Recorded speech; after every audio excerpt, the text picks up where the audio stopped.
Yung mga kamatik, magandang hapon mga kamatik. Tignan mo mga kamatik ang mga umang nakadikit sa mga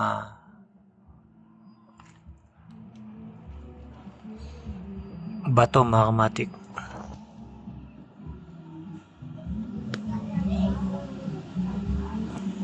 Kung baka mga kamatik dyan sila nagbabahay.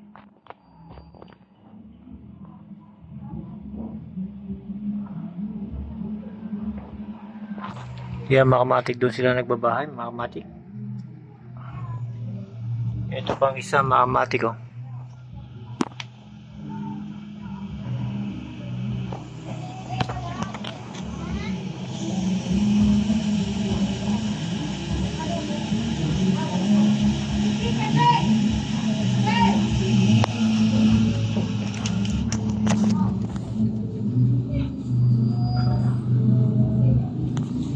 Yan mga kamatik, dyan sila nagtatago.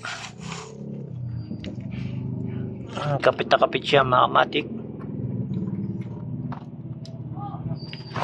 Alam mga ganyan mga kamatik na umang dapat ganyan din mga kamatik. Pagka mag-aalaga kayo, meron din batong ganyan para dyan sila kumapit mga kamatik.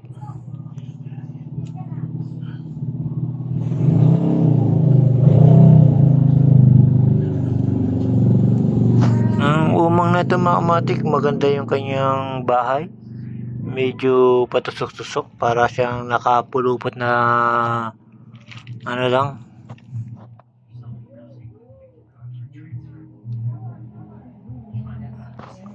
May tusok-tusok kunin natin mga kamatik.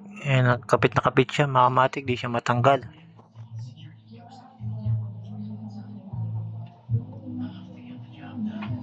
Yung likod niya mga kamatik, parang tusok-tusok na parang dragon yung kanyang likod mga kamatik.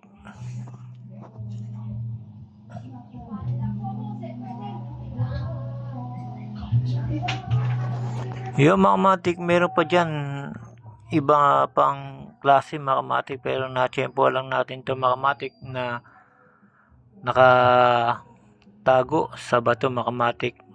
Kapit na kapit sa kanyang nagtataguan na malaking bato.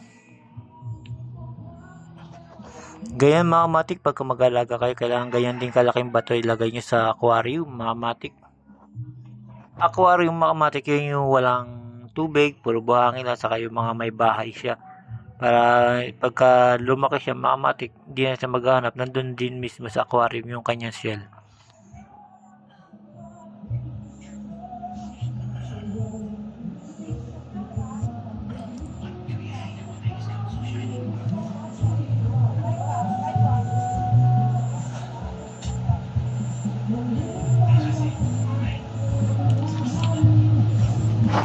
Yung mga kamatik, dahil sa nakakita tayo ng nagtataguan ng umang mga kamatik, hanggang dito na mga kamatik, pinakita ko lang sa inyo.